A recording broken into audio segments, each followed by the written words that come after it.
Et pour en parler avec nous, David Rigoulet-Rose, rédacteur en chef de la revue Orient Stratégique. Bonjour David Rigoulet-Rose. On le voit, hein, cette attaque, elle place les États-Unis en porte-à-faux. Pourtant, Donald Trump avait indiqué adresser un dernier avertissement au Hamas en l'appelant à libérer tous les otages. C'était donc cela la menace ? En tout cas, il y a effectivement on va dire une coïncidence dans les éléments de langage et la chronologie, parce que ça vient après un dernier message de proposition ultimatum qui avait poussé justement les dirigeants du Hamas à organiser manifestement une réunion à Doha.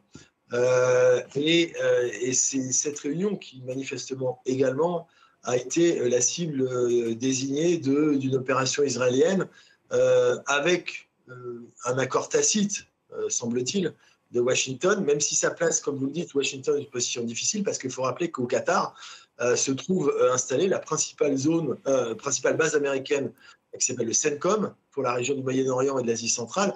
Et donc, Washington se retrouve un peu en porte-à-faux entre deux alliés, on va dire. Quelles peuvent être les réactions d'après vous ? D'abord celle du Qatar.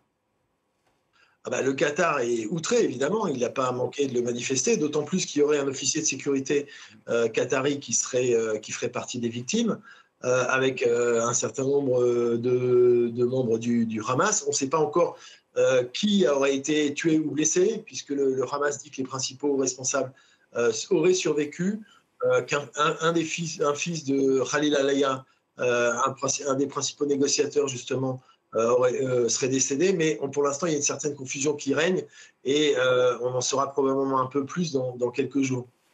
Benyamin Netanyahou indique par ses frappes répondre à la fusillade qui a fait 6 morts hier à Jérusalem-Est. Le Hamas n'a-t-il pas commis une faute par cet acte qu'il revendique, hein, alors même qu'il se disait prêt à négocier ? Oui, ça fait plusieurs fois que le Hamas en fait se retrouve probablement à faire des erreurs tactiques qui se transforment en erreurs stratégiques, parce que l'attaque à Jérusalem a été ostensiblement revendiquée, les deux auteurs étant apparemment faisant partie des brigades des Enim El-Qassem, donc la branche armée du Hamas. Donc pour Israël, surtout dans le contexte actuel, c'est considéré comme un affront insupportable qui, du point de vue israélien, justifie d'aller frapper les représentants du Hamas dans ce qui, jusqu'à présent, avait été un sanctuaire. En l'occurrence, Doha, puisque c'est là que siégeait le bureau politique. On a probablement sous-estimé le fait que, depuis le 7 octobre, les règles avaient changé et la notion de ligne rouge avait été devenue caduque. Ces frappes, elles sont en tout cas très largement condamnées, hein. Emmanuel Macron les qualifie d'inacceptables, quel qu'en soit le motif. Et puis on l'a vu aussi dans le Golfe, y compris un pays rival du Qatar, qui s'est rapproché ces dernières années d'Israël, comme les Émirats arabes unis, condamnent ces frappes. Elles vont isoler Israël encore davantage sur la scène internationale, d'après vous ?